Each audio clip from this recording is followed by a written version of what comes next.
pinapansin. Oh, pinapansin talaga siya. Oh. Tumitingin pa sa tao, pero hindi siya pinapansin. Pakainin naman ng pusa, nagugutom na yan. Uy, pansinin naman ako.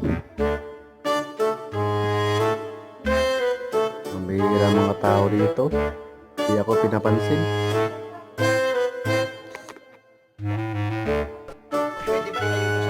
Pinapansin ng mga taong ito.